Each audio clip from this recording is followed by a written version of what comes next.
우리는 종종 사주를 보거나 점을 치는 분들을 만나곤 합니다. 기독교에서는 점을 칠 필요도 없고 쳐서도 안 됩니다. 그것은 가짜이고 성경에서 금하고 있기 때문이죠. 그런데 그것을 알면서도 점을 부시는 분들이 있습니다. 왜 그럴까요? 물론 재미라고 얘기를 하지만 그 이유는 불확실한 미래를 생각하면서 불안감을 많이 느끼기 때문입니다. 이스라엘 백성들은 계속해서 우상을 섬깁니다. 그 이유가 여러 가지가 있지만 그 중에 그의 마음 가운데 두려움이 있기 때문입니다. 우리 2절의 말씀을 함께 읽어보겠습니다. 10장 2절의 말씀입니다. 시작. 여호와께서 이와 같이 말씀하시되 여러 나라의 길을 배우지 말라. 이방 사람들은 하늘의 징조를 두려워하거니와 너희는 그것을 두려워하지 말라. 아멘. 자, 여기서 이방 사람들이 두려워하는 하늘의 징조, 이 하늘의 징조는 내 미래가 천체의 움직임을 통해 결정된다라고 하는 그것을 믿는 행위입니다. 이방 민족들은 태양과 달, 별의 징후를 통하여 그것이 나의 운명을 좌우하는 운명론적인 관념에 사로잡혀 살아갔었습니다. 그들은 하나님이 아닌 우상을 섬기며 살아갑니다. 인생을 살아가는데 두려움이 많이 있기 때문에 눈앞에 보이는 우상을 선택하고 그 우상을 마음의 중심에 두고 살아가는 것입니다. 자, 2절의 말씀을 보면 여러 나라의 길을 배우지 말라라고 말씀하고 있습니다. 솔로몬 시기에 많은 이방 나라 공주들과 결혼을 하였습니다. 정략 결혼을 하였는데요, 그 각기 다른 나라의 우상들이 이스라엘 백성들 가운데 고스란히 스며들게 되었습니다. 구약의 역사상 어려운 일들이 참 많이 있었습니다.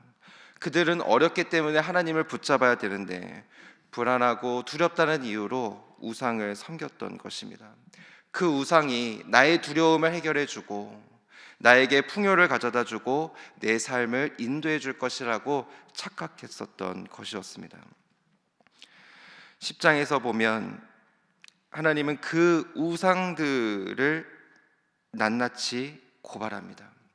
반복되는 표현이 있는데요, 그것은 헛된 것이다 라는 것입니다. 자, 3절을 보시면 여러 나라의 풍습은 헛된 것이니 살림에서 벤 나무요 기술공의 두 손이 도끼로 만든 것이라. 헛된 것이다, 헛된 거라는 거예요. 그것은 단지 나무일 뿐입니다. 인간이 만든 공예품입니다. 자, 5절의 말씀을 보시면 그 우상은 허수아비 같아가지고 말을 할 수도 없고 움직일 수도 없습니다. 재앙이나 복을 내릴 수도 없습니다. 우상은 이스라엘 백성들에게 줄 수 있는 것들이 아무것도 없습니다. 자, 5절에 중간에 말씀하고 있는 것처럼 화를 주지도 못하고 복을 주지도 못합니다. 이런 생각하지 말라는 거예요. 내가 우상을 안 섬겼다가 화를 당하면 어떡하지? 나에게 불이익이 오면 어떡하지? 그런 걱정하지 말라는 것입니다. 우상은 아무런 능력을 줄 수가 없습니다. 대조적으로 비교하는데요, 반면에 하나님은 능력이 있으신 분입니다. 10절을 보시면 오직 여호와는 참 하나님이시요 살아계신 하나님이시요 영원한 왕이시라. 그리고 11절에서 13절의 내용에서는 하나님은 권능과 지혜와 명철로 하늘과 땅을 창조하시고 비와 구름과 번개와 바람을 통제하시는 하나님이시다. 자, 우상은 허상입니다. 아무런 능력이 없습니다. 그러나 하나님은 참 하나님, 능력이 있으신 분이라는 것이에요. 내 삶이 두려워서 우리는 우상에 기대해서는 안 됩니다. 우상이 나에게 해코지 할까봐 두려워할 필요도 전혀 없습니다. 사람이 두려움에 휩싸이게 되면 호흡이 가빠지고요, 견디지 못할 불안으로 인해서 인내하지 못하고 막 어떻게 할지를 몰라요. 선택 장애가 와가지고 현명한 선택을 하지 못하는 경우가 있습니다. 이스라엘 백성들은 그래서 눈앞에 보이는 우상을 선택했던 것이었어요. 사람들이 점을 보고 사주를 보는 시기는 언제인가? 대부분은 중요한 시기를 앞두고서 본다고 합니다. 취업을 앞두고, 시험을 앞두고, 또 결혼을 앞두고 찾아가는 거예요. 그런데 그들의 마음은 두려움으로 마음이 위축되어 있기 때문에 거기서 말도 안 되는 이야기를 한다 할지라도 그것을 믿는 것이죠. 하나님이 아닌 것은 허상에 불과하다라는 것을 우리가 기억하기를 원합니다. 여러분은 어떠한 두려움이 있으십니까? 그 두려움이 있을 때 어떻게 행동을 하십니까? 혹시 그 두려움 때문에 상대적인 가치를 가지고 있는 돈이나 보험이나 또 사람을 의지하고 있지는 않습니까? 우리가 돌아보기를 원합니다. 오늘 본문에서 2절과 5절에서는 두려워하지 말라 이렇게 말씀하고 있습니다. 하나님은 우리가 왜 두려운 마음을 가지고 있는지 알고 계십니다. 우리가 얼마나 힘겨운 시기를 겪고 있는지 알고 계십니다. 그래서 주님은 우리를 안아주기 위해서 두 팔을 벌리시고 손을 우리에게 내밀어 주십니다. 그래서 우리는 하나님께 나아가야 합니다. 하나님 앞에 안겨야 합니다. 우리의 마음은 하나님으로 채워졌을 때 진정한 평안을 느낄 수 있는 것입니다. 두려움 때문에 하나님이 아닌 다른 것을 의지하지 않기를 원합니다. 오직 주님만 붙들 수 있는 저와 여러분들이 될 수 있기를 주님의 이름으로 축원합니다. 그래서 첫 번째 기도 제목입니다. 두려움이 생길 때마다 내 마음을 하나님께 맡겨드리게 하소서.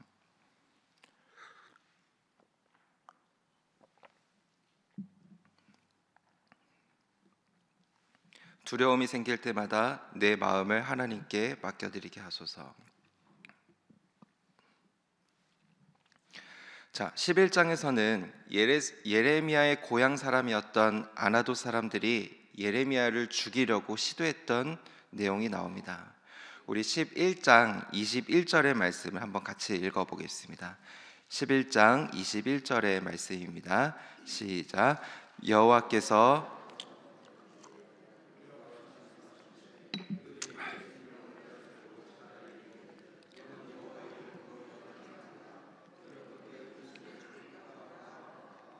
아멘. 하나님의 말씀을 받아서 자신의 입으로 예언을 선포한 예레미야. 그는 아무런 잘못이 없었습니다. 근데 잘못이 없었음에도 불구하고 아나도 사람들 때문에 죽을 뻔한 위기에 놓이게 됩니다. 이것은 매우 심각한 상황입니다. 하나님이 이스라엘 백성들에게 언약을 주었습니다. 11장 4절의 말씀을 보시면 하나님의 말씀에 순종하면 그들은 하나님의 백성이 될 것이고 하나님은 그들의 하나님이 될 것이다 라고 말씀하셨어요. 하나님과 이스라엘 백성들은 언약적 관계를 맺은 관계입니다. 그런데 8절을 보시면 그들은 순종하기는커녕 자기들의 완악한 마음, 제멋대로 행동하면서 심판을 자초하였습니다. 여전히 우상을 섬기고 언약을 파괴합니다. 이를 두고 하나님은 심각하게 말씀을 하십니다. 이스라엘 백성들은 더 이상 은혜를 받을 상황이 아니니 언약과 말씀에 순종하지 않는 상황에서 중보기도도 희생제사도 더 이상 영향을 줄 수 없다 이렇게 말씀을 합니다. 14절에 보시면 하나님은 예레미야에게 중보기도 하지 말라라고 말을 합니다. 그만큼 이스라엘 백성들은 심각한 죄악의 상태에 빠져 있었던 것입니다. 11장에서 예레미야의 모습을 보면 참 외롭다라는 생각이 듭니다. 하나님은 이 예레미야에게 이스라엘 백성들을 위해서 기도하지 말라라고 말을 합니다. 자기 고향 사람이었던 이 아나도 사람들은 자신을 죽이려고 시도를 하였습니다. 예레미야는 간절한 마음으로 외쳤습니다. 이스라엘 백성들이 돌아오기를 바라면서 외치고 외쳤어요. 그러나 아무도 듣지 않았습니다. 사역자로서 허무한 마음도 들었을 것이고 내 편이 아무도 없다라는 생각이 들었을 거예요. 외로운 마음도 많이 들었을 것입니다. 마음 한켠에는 억울한 마음도 많이 있었을 것입니다. 감정적으로 했다면 이 일을 그냥 그만두거나 화가 나가지고 자신을 죽이려고 했던 사람들에게 찾아가서 보복하려고 서로 싸우고 대립하고 서로를 죽이려고 했을지도 모르겠습니다. 그러나 그때 예레미야가 한 것은 그 일조차 하나님께 맡겨드리는 것이었습니다. 그는 하나님께 탄식하면서 기도를 합니다. 우리 20절의 말씀, 11장 20절의 말씀 함께 읽어보겠습니다. 시작.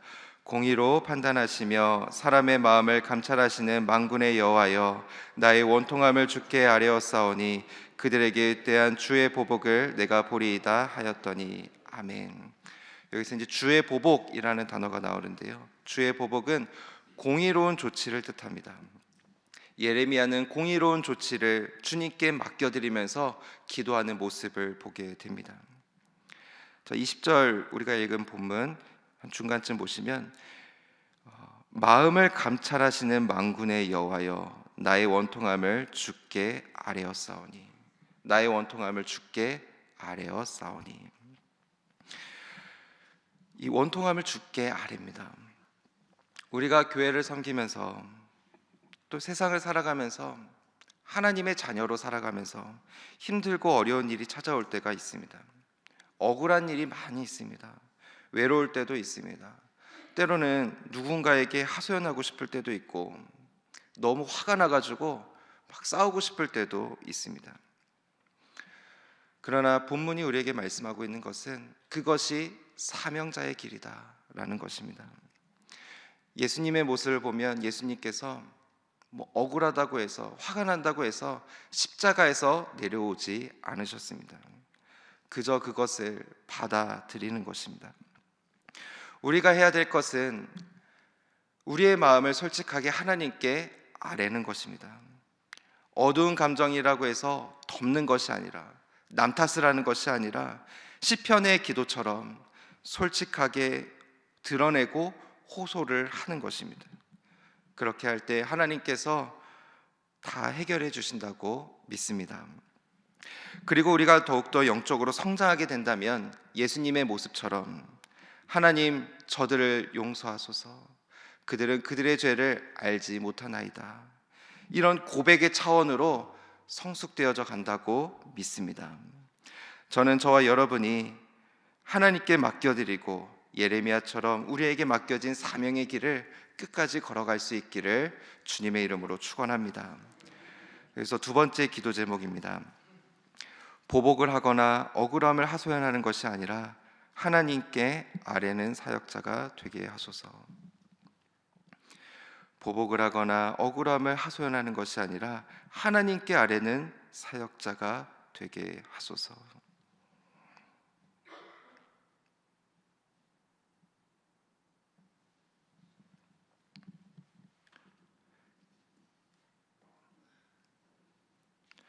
네, 우리 두 가지 제목을 가지고 함께 기도하며 나아가도록 하겠습니다. 첫 번째 기도 제목은 두려움이 생길 때마다 내 마음을 하나님께 맡겨드리게 하소서. 두 번째 기도 제목, 보복을 하거나 억울함을 하소연하는 것이 아니라 하나님께 아뢰는 사역자, 재직이 되게 하소서.